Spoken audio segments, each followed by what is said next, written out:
South Korea's presidential election remains as unpredictable as ever, as the main candidates are neck and neck in recent polls.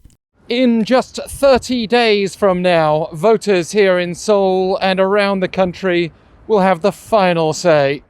For now, let's just see how murky the outlook is based on surveys. A Real Meter poll conducted last Wednesday to Friday shows Yoon-Suk-yeol of the main opposition People Power Party in front with 43.4% public support, compared with 38.1% for ruling Democratic Party candidate Lee-Jae-myung. But separate surveys by Real Meter and the Korea Society Opinion Institute, conducted last Thursday and Friday, both found the gap between Yoon and Lee to be within the margin of error.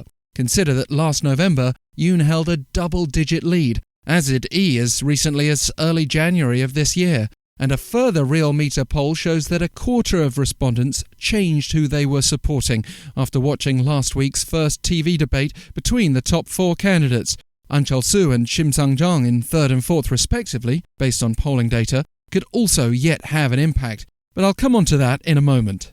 First, let's take a closer look at the main two candidates. Both have been hit by family scandals, and either could yet leap ahead. Lee-Jae-myung's seeking to maintain the Democratic Party's hold on the presidential office after Moon-Jae-in ended the leadership of successive Conservative administrations following the impeachment and then imprisonment of Park-Geun-hye.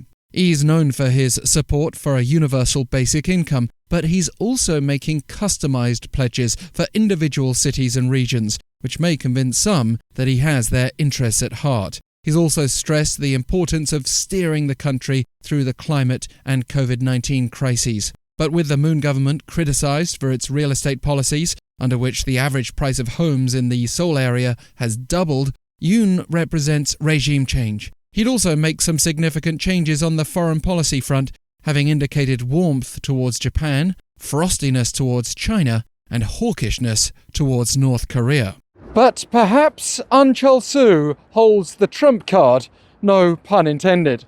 Joining candidacies certainly looks like it would have an impact, given how close polls are, and Ahn's position in third makes his role particularly intriguing. Koreans still remember well how Roh-Tae-woo emerged victorious in the 1987 presidential election, when data suggested either Kim Yong-sam or Kim-Dae-jung would have won that year if one had supported the other. On the other hand, Roh-Moo-hyun went from third to winner in 2002 after unifying with Chung Mong-jun. But then we saw Moon-Jae-in miss out to Park-Geun-hye in 2012 when Ahn-Cheol-soo unified with Moon just a few weeks before the election. The key is to unify properly, getting both the candidate and the timing right.